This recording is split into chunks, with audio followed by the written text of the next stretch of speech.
Jo entro als Capgrossos l'any 2003, just a l'inici de la temporada, diguéssim. El 2002, a final de 2002, venim a viure a Mataró. Jo, tot i que la meva família és de Mataró, però sempre hem viscut a Barcelona i, mira, doncs arriba un moment que tornes a viure aquí, no?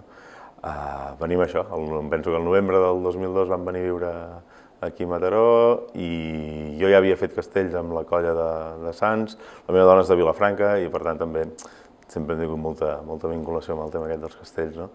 I això, al cap de pocs mesos de viure aquí a Mataró doncs vaig tornar a tenir ganes de tornar a fer castells, no? N'havia fet, ja et dic, un temps amb la colla de Sants i em va semblar doncs que ostres, una colla que m'agradava molt, que l'admirava tot i que no hi coneixia ningú i que a més era del lloc que havia vingut a viure, doncs em va tornar a entrar una mica el coquet aquest, no?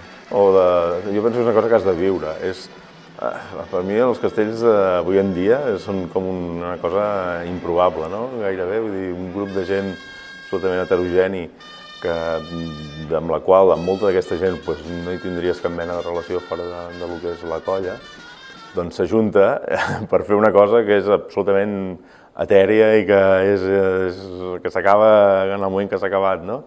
I que no té cap mena de connotació material ni res, no? I per tant, això suposa que en aquest món que tot és molt material i que, vulguem o no, estem tots ficats en aquesta cosa, doncs una cosa que t'enganxa molt pel sentiment i per la via de l'emoció, doncs fa que qui s'hi enganxa molt, no?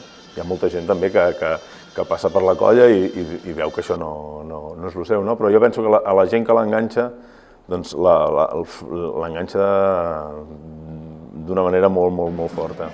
El repte gran és tornar a fer la temporada que vam fer l'any passat, per exemple, no? Fer-la més regular també, perquè l'any passat, malgrat que els números al final són molt bons i són dels millors que hem fet mai als Capgrossos, al final vam tenir molts alts i baixos, no?